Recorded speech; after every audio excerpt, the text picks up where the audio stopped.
dia, oitavo ano, e aí, como é que vocês estão? Né? Espero que vocês estejam bem, seguindo a quarentena aí, bonitinho. Se for sair, use máscara e lave as mãos, ok?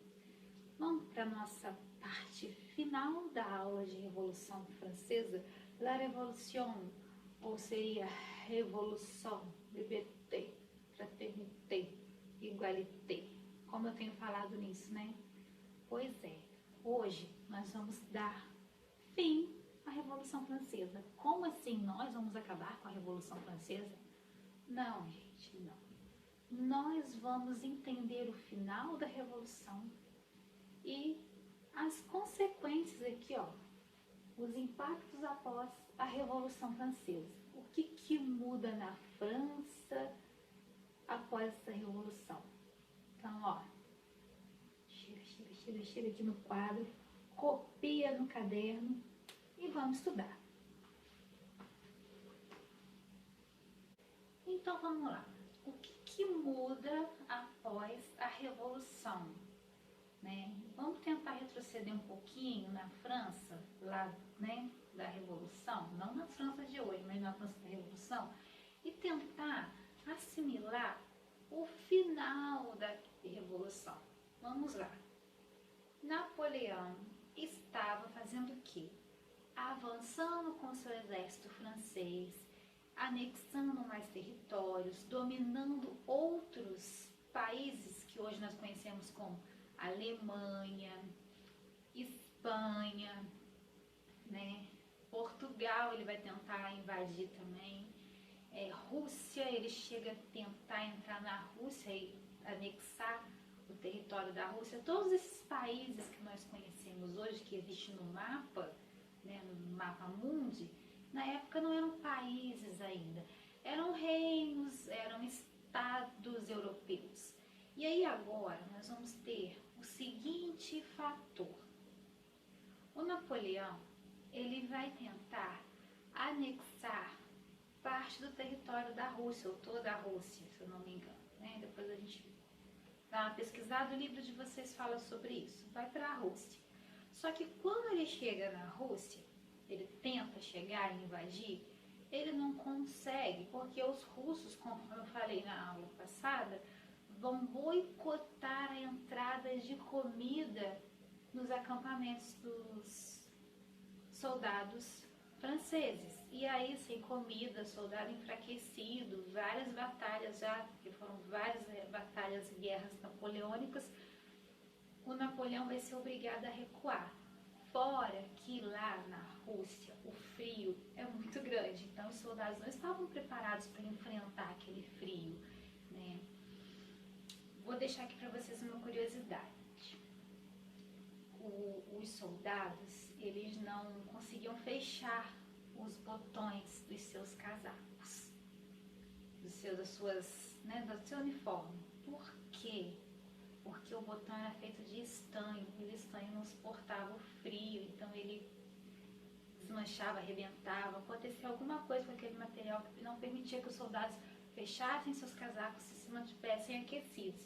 Então o frio, a fome, fora outros fatores contribuíram para que o Napoleão perdesse essa batalha, e quando ele se vê, né, derrotado, ele fala, bom, melhor recuar com o meu exército antes que eu perca mais soldados. E assim ele recua. Ao recuar, o que acontece? Né, recuar é voltar. Vamos recuar, voltar aqui, né? Tô voltando, tô recuando. Quando ele recua com seu exército, volta com seu exército para a França, os países influenciados por ela, Inglaterra, vão fazer uma aliança. Que países são esses? Áustria, Rússia, Prússia, Suécia. São 5 países, gente, me ajuda aí. Áustria, Rússia, Prússia, Suécia e Inglaterra. Junto com a Inglaterra, eles formam ali uma aliança de 5 países. E aí esses 5 países vão se unir para quê?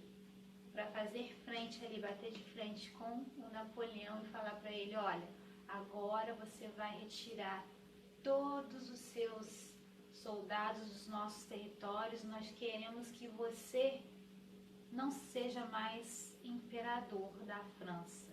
Você vai dar espaço para uma outra pessoa governar a França. E você vai sair da França. Essa é a condição. E aí o Napoleão se exila. O que é se exilar? Ele sai do país, vai para um outro país, vai para um outro lugar, pega sua família e vai embora, né?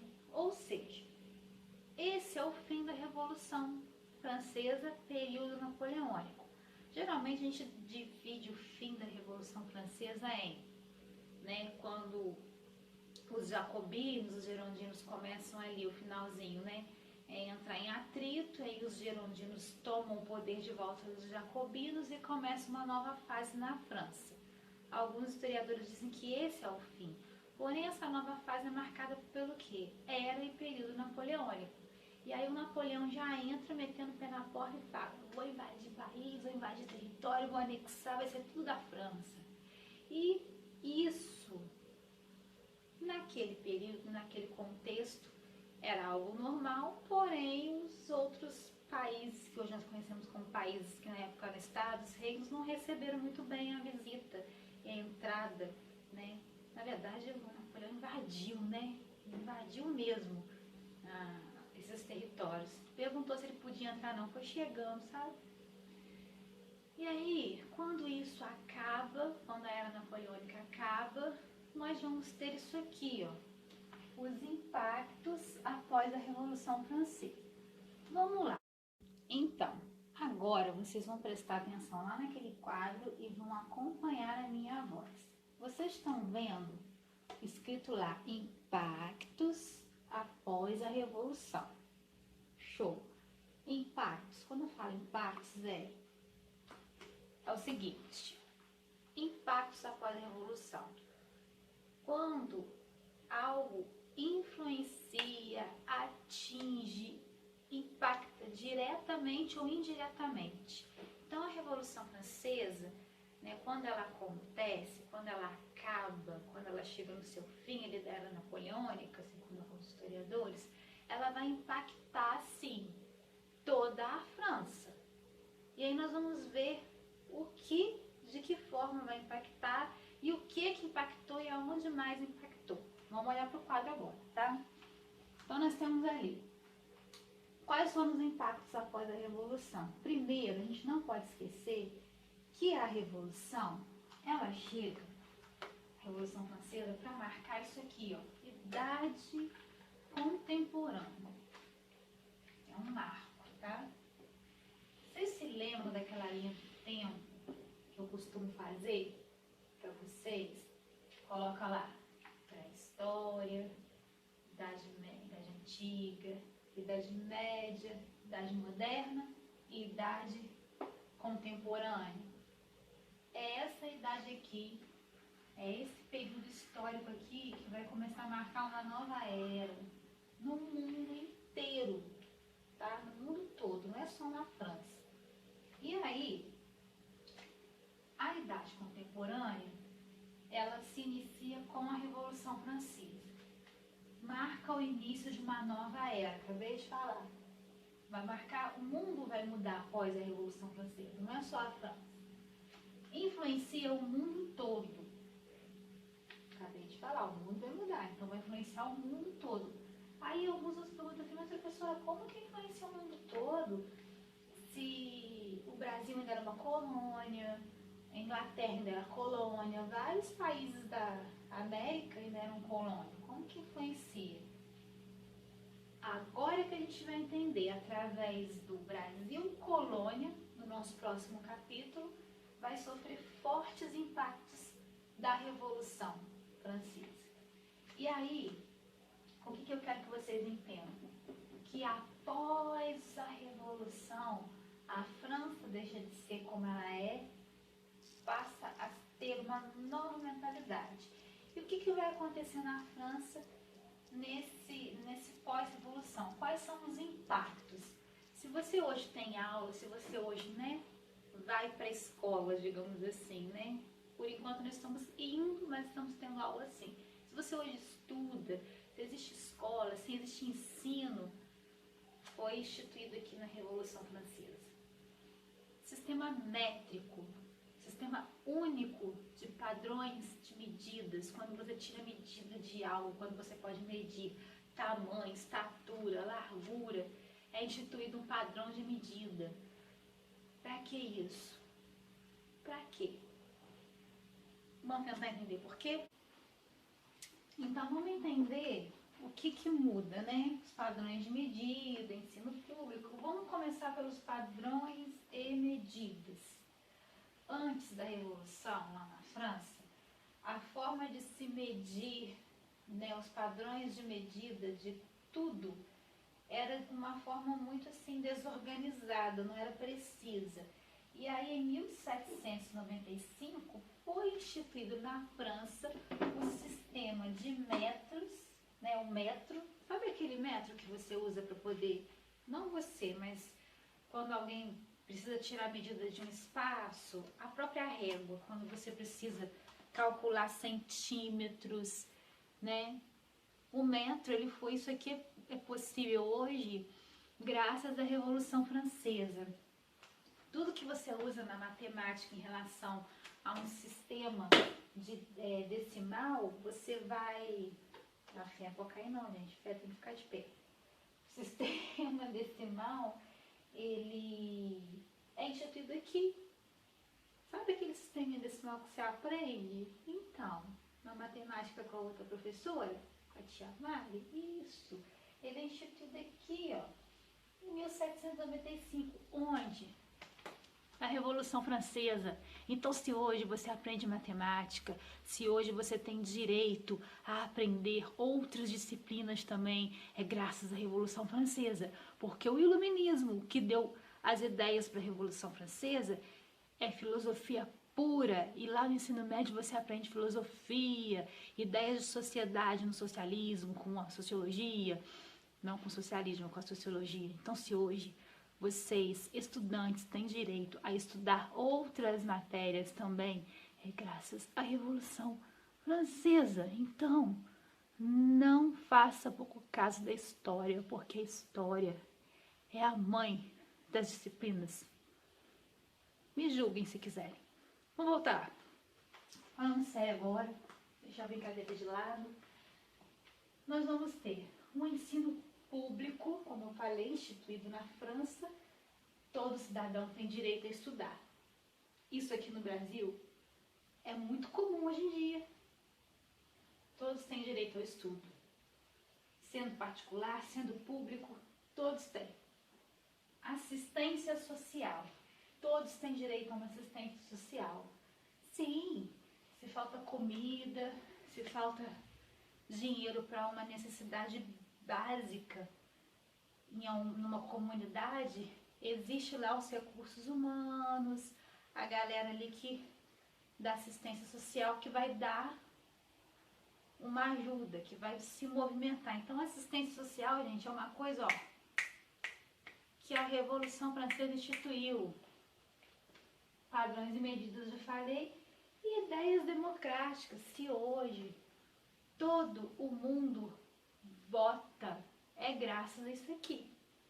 Aí, vocês vão pensar assim, mas professora, não tinha monarquia na França, não tinha imperador lá, Napoleão não era imperador. Então, vocês lembram do primeiro estado, do segundo estado e do terceiro estado?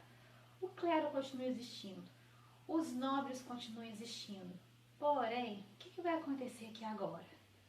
Terceiro estado, a burguesia, vai falar assim, nós conseguimos dar uma dissolvida no primeiro e no segundo estado, porque o primeiro e o segundo estado, gente, não estão mais com aquele poder todo, não. E aí o terceiro estado, a burguesia, estava economicamente muito dinheiro. Então era a burguesia quem bancava literalmente todo o luxo dos nobres e do clero, principalmente nesse período aqui. E aí a burguesia fala assim, ó, o negócio é o seguinte, já que eu pago para vocês serem vidão, eu quero participar da política da França. Eu quero ser presidente da França, eu quero ser alguma coisa na França, eu quero um cargo político. E aí os burgueses começam a participar mais da vida política diretamente da França. Então agora, para você ser alguém influente na política francesa, você não precisa mais nascer nobre, nascer rei, nascer rainha, nascer princesa, entendeu? Você pode, se você nasce pobre e cresce e se torna um burguês rico, porque o burguês era rico, a burguesia era rica, muito rica, e aí quem tem terra que tem poder. A burguesia tinha terra também, tinha dinheiro, comprava terra, vendia terra, fazia mais dinheiro, e assim o capitalismo estava girando, gente. Olha só como é que o mundo muda, tudo muda. E o Brasil? Quando eu falei anteriormente que o Brasil sofre os impactos, vocês lembram que eu falei que o Napoleão invadiu países que desobedeceram o bloqueio continental? E eu tenho uma notícia para vocês. Portugal desobedeceu. Portugal não foi obediente. Desobedeceu, furou o bloqueio continental, comprou da coleguinha Inglaterra. O Napoleão fez o quê? Invadiu Portugal. Só que a família real se preparou para essa invasão e veio à deriva no mar, navegando, curtindo a paisagem para a nossa terrinha aqui, para o nosso Brasil. E aí vai começar uma nova fase da história. No próximo capítulo do livro, eu vou contar para vocês como é que foi tudo isso. Agora, nós vamos ver a paródia, porque eu prometi, vou ter que cumprir. Tarefa dada, tarefa cumprida. Eu tô cumprindo com as minhas tarefas, e vocês? Tem gente aí que não tá cumprindo não, hein?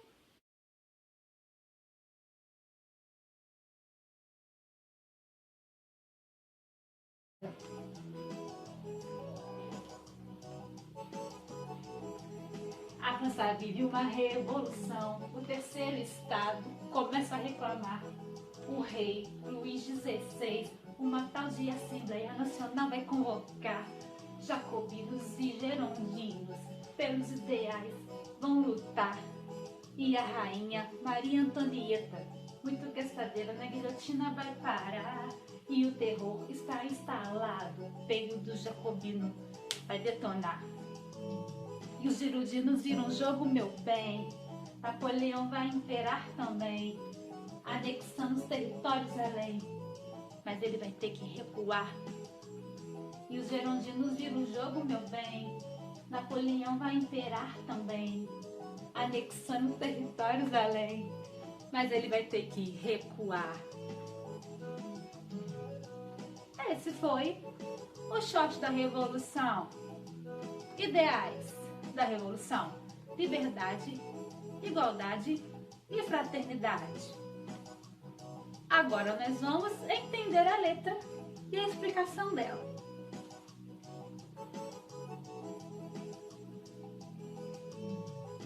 Vamos lá, gente. Tentando entender a letra. Fiz agora, hein? Acabei de fazer. A França vive uma revolução. Revolução o quê? Francesa. O terceiro estado começa a reclamar. Do que o terceiro estado está reclamando? 98% da França compõe o terceiro estado. Então esse terceiro estado estava reclamando de pagar imposto para o primeiro e para o segundo, que era composto por quem? Clero e nobreza. Muito bem, aplausos para vocês. O rei Luís XVI, uma tal de Assembleia Nacional vai convocar. Por que a gente tem que gravar esse nomezinho? Porque essa Assembleia Nacional vai ter lá vários, os 3 estados participando. Lógico que o primeiro e o segundo estado no começo ainda vão mandar, vão colocar mais imposto para o terceiro pagar. Aí o terceiro revolta, não dá conta não, fala, ixi, já deu. Vamos aderir a uma revolução aí, vamos ver quem está do nosso lado. E aí, essa Assembleia Nacional do Rei Luís XVI dá e não dá muito certo, porque o Rei Luís XVI vê que primeiro estado e segundo ainda vão ficar em desvantagem, porque o terceiro estado está muito bravo, tá? Jacobinos e gerondinos, pelos ideais, vão lutar. Após a Assembleia Nacional, nós vamos ter aí três, na verdade, que tem a planície, mas a planície a gente quase não fala muito nela. Os mais falados são os jacobinos e os gerondinos. Por quê? Porque começa a se formar as ideias políticas. O que você entende hoje como esquerda, direita no país, tanto aqui quanto fora, em outros países, surgiu aqui, com os jacobinos, gerondinos e planície. E aí nós temos, olha que interessante, jacobinos e gerondinos, no comecinho, bem no início da Revolução, eles vão lutar pelos mesmos ideais, liberdade, igualdade, fraternidade. Porém, vai chegar um momento que eles vão se desentender, porque jacobino defende o povão, a galera pobre, que trabalhava o dia inteiro para poder ganhar o sustento. E os gerondinos defendiam os burgueses, os banqueiros, a classe alta, até alguns nobres. Vocês estão captando? Gerondinos não queriam o fim da monarquia, jacobinos queriam. E aí, eles vão lutar. E a rainha gastadeira, Maria Antonieta, na guilhotina vai parar. Símbolo de gastância na França, de esbanjar, de riqueza, é a Maria Antonieta, tá bom? O rei Luís XVI embarcava na onda dela e saía gastando junto mais as 4.000 pessoas que compunham clero, nobreza ali, todo mundo juntinho, unido, ninguém larga a mão de ninguém, todo mundo gastava junto, tá? Influenciados muito pela rainha. Tá vendo? Na guilhotina vai parar. E o terror está instalado. Período jacobino vai detonar. O que é o período do terror? O grande terror. Os jacobinos assumem o poder por um tempo na França e aí a guilhotina vai, cortem as cabeças direto, entendeu? Direto. Quem discordasse dos jacobinos parava na guilhotina. E aí nós temos... E os gerondinos viram o jogo, meu bem. Vai chegar um momento que os girondinos vão pegar e vão virar o jogo e falar, chega de jacobino, agora é a vez dos gerondinos. Eles começam a governar os gerondinos. Vira o jogo, sai jacobino, entra gerondino. Napoleão vai imperar. Peraí, o que Napoleão tem a ver com os gerondinos? Napoleão era rico, meus amores, cheio da grana, muito rico, né? Ele cresceu numa condição muito boa e ele foi se estabelecendo como general, né? Ele era líder do exército francês, ele não era pouca coisa, não. E aí, os gerondinos apoiavam que classe mesmo? Burgueses, banqueiros, gente com dinheiro, gente que tinha uma condição boa. Eles vão apoiar quem? Napoleão. Aí eles dão um apoio para Napoleão. Napoleão vai se tornar imperador da França futuramente. Napoleão vai imperar, meu bem, anexando territórios além. Guerras napoleônicas, anexação de territórios. Só lembrar disso, tá bom? Mas ele vai ter que recuar. Por que o Napoleão vai ter que recuar? Por causa lá dos 5 países que formam uma aliança para poder falar para o Napoleão que agora já deu. Para ele, tá bom, filho. Volta para a França, retira o seu exército das nossas terras e deixa nossos países viverem em harmonia. E aí, liderado pela Inglaterra, está lhe dando um gás nessa aliança, né? A gente tem que lembrar que a Inglaterra, a rainha dos mares, senhora dos mares, a dona dos mares, que era boa nos mares, ganhava as batalhas e comércios, enfim, tudo no mar, a Inglaterra dominava. Em terra era a França, no mar era a Inglaterra. A Inglaterra vai ficar muito brava porque o Napoleão institui o bloqueio continental. Ela fala, já deu, esse Napoleão não tá enchendo o saco. vamos fazer uma aliança com outros países aí. Ela busca países para fazer aliança e esses países aceitam porque estão se sentindo intimidados pelo Napoleão e pela França. E aí a França recua. E todo aquele território que ela anexou acaba meio que se dissolvendo e vão se tornar os países que hoje vocês conhecem. A Alemanha, a Rússia, a Suécia. Entenderam? Todos esses países que nós temos aí no mapa mundi bonitinho vão começar a ganhar nome, tá? Essa foi a paródia, a explicação da paródia. E segunda-feira a gente vai entrar num novo assunto, tá bom? Em mais revoluções, só que agora as revoluções vão ser aqui, no Brasil colônia. Nós vamos ver o que vai estar acontecendo aqui, quais são as ideias que vão implantar aqui no nosso Brasil colônia. Vejo vocês lá na colônia portuguesa, tá?